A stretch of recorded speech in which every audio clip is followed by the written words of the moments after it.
Hello, my name is John Harding and I work with the Climate Risk and Early Warning Systems Initiative. I'm very pleased to be making this Ignite presentation at the Climate Red Summit today. Not least because Red Cross and Red Crescent societies play such an important role in countries with regard to their early warning systems. I am going to try today in 5 minutes with a few props to answer one vital question. Are we on track to bridge the capacity gap in least developed countries and small island developing states with regard to their early warning systems? Let's start by looking at current trends.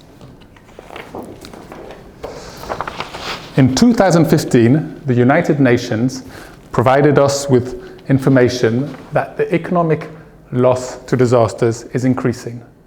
They also informed us that the number of people losing their lives to disasters is trending down globally. There is a caveat to that positive trend. Low-income countries and small island developing states, the number of people losing their lives to disasters is trending up.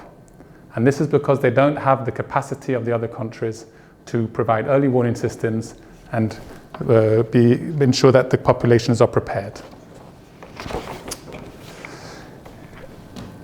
In 2015, in order to address that trend, governments made a number of commitments through 3 important global agreements: the SDGs, the Sendai Framework, and the Paris Agreement. Governments made the commitment to substantially reduce the number of people losing their lives by 2030 to disasters. In addition, they also committed to increase the availability of and access to early warning systems. A number of development partners made similar commitments.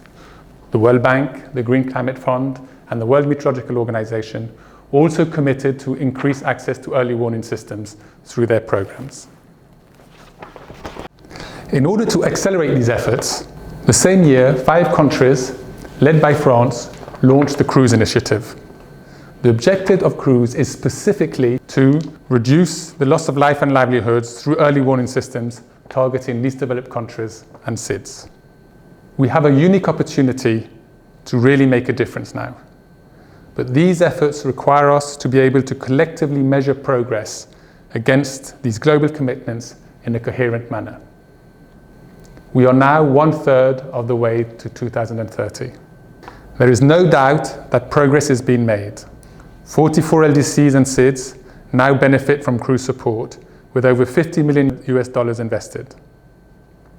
For example, in Niger, where the national system is currently stretched and on red alert due to weeks of heavy rainfalls, national authorities have been working with the World Bank, the World Meteorological Organization, to provide information on vulnerable populations to allow better targeting of the flood warning systems. But while progress is being made, this does not answer our question: are we on track to bridge the capacity gap on early warning systems by 2030? And more pertinently, would we know if we were? And the simple answer is no. According to the UN Office for Disaster Risk Reduction, currently 23% of low-income countries and 3% of small island developing states report on Sendai Target A, which addresses the loss of life, and on Target G, which refers to the access to early warning systems.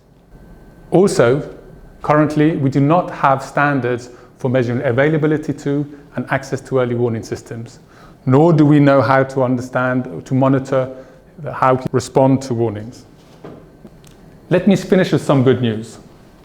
Cruise is financing a new initiative led by the UN Office for Disaster Risk Reduction and the World Meteorological Organization to standardize how we measure early warning systems.